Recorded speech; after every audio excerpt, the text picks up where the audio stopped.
15 ऑगस्टला लाल किल्ल्यावरून पंतप्रधान नरेंद्र मोदी नेमकं काय बोलणार याची उत्सुकता ही दरवर्षी असतेच. पण यंदाची उत्सुकता काहीशी जास्त आहे, कारण 2026 हे भारताच्या स्वातंत्र्याचं 80वं वर्ष आहे आणि याच वर्षी वंदे मातरमला 150 वर्ष पूर्ण होत आहेत.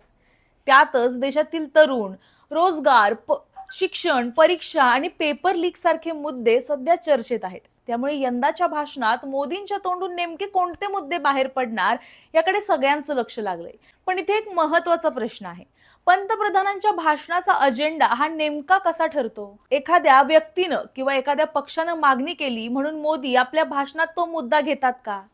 चला जाणून घेऊया या व्हिडिओमध्ये. नमस्कार, मी सारिका आणि तुम्ही पाहताय पॉलिटिकल महाराष्ट्र. तर या प्रश्नाचं उत्तर सरळ असं आहे की नाही. कारण पंतप्रधानांचं लाल किल्ल्यावरचं भाषण हे एका व्यक्तीच्या मागणीवर ठरत नाही. त्यामागे बरंच मोठं नियोजन असतं. दरवर्षी माय गव्हर्नमेंट सारख्या सरकारी व्यासपीठांवरून नागरिकांकडून सूचना मागवल्या जातात. सामान्य नागरिक, तरुण, तज्ज्ञ आपापल्या सूचना या सरकारपर्यंत पोहोचवू शकतात.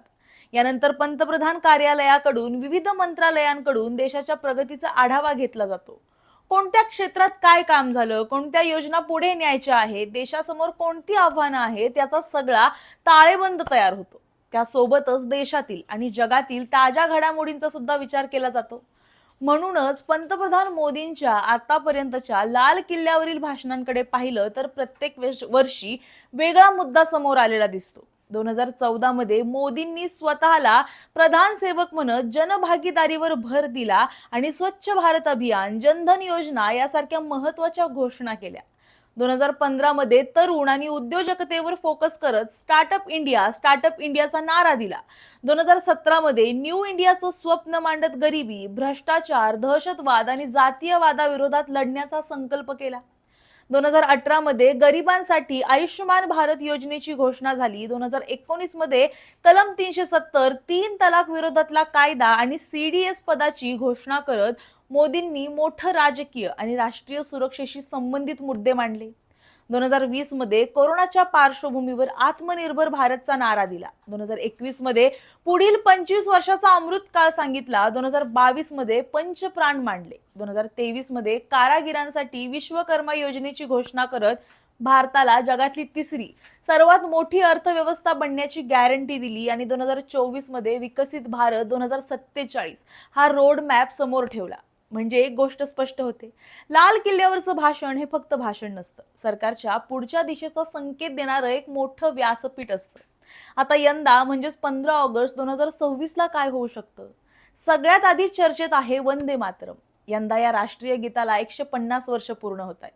त्यामुळे स्वातंत्र्य दिनाच्या कार्यक्रमात वंदे मातरमला विशेष महत्त्व मिळण्याची शक्यता आहे. दुसरा मोठा मुद्दा म्हणजे युवा शक्ती. यंदाच्या सोहळ्यासाठी आंतरराष्ट्रीय भौतिकशास्त्र, रसायनशास्त्र आणि गणित ऑलिम्पियाड सारख्या भारतीय पदक विजेता विद्यार्थ्यांना विशेष अतिथी म्हणून आमंत्रित करण्यात आले. त्यामुळे तरुण, शिक्षण आणि वैज्ञानिक संशोधनावर मोदी काय बोलतात याकडेही लक्ष असेल. याशिवाय विकसित भारत 2047 चा पुढचा रोडमॅप, रोजगार निर्मिती, सेमीकंडक्टर निर्मिती, संरक्षण क्षेत्रातील आत्मनिर्भरता आणि अंतराळ क्षेत्रातील भारताची पुढची वाटचाल हे मुद्दे सुद्धा भाषणात येण्याची शक्यता आहे. पण यामध्ये सध्या सर्वात जास्त चर्चा आहे ती तरुणांच्या प्रश्नांची. शिक्षण, पेपर लीक, स्पर्धा परीक्षा आणि रोजगार यांसारखे मुद्दे सध्या देशभरातील तरुणांमध्ये चर्चेचा विषय आहेत. अभिजित दिपके आणि त्यांच्या पक्षाकडून हे मुद्दे सातत्यानं उपस्थित केले जात आहेत. आता एखाद्या व्यक्तीने मागणी केली म्हणून पंतप्रधान भाषणात तोच मुद्दा घेतील असं नाही.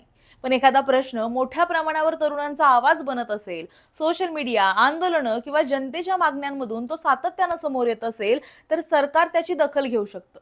यापूर्वी सुद्धा मोदींच्या भाषणांमध्ये जनतेच्या प्रश्नांना स्थान मिळालेलं आपण पाहिलंय. 2014 मध्ये स्वच्छतेचा मुद्दा असो किंवा कोरोनाच्या काळात डॉक्टर, नर्स आणि वैज्ञानिकांचं कौतुक असो, जनतेशी संबंधित विषयांना भाषणात महत्त्व मिळालंय. त्यामुळे आता प्रश्न एकच आहे, यंदा लाल किल्ल्यावरून मोदींच्या भाषणात नेमकं काय ऐकायला मिळणार?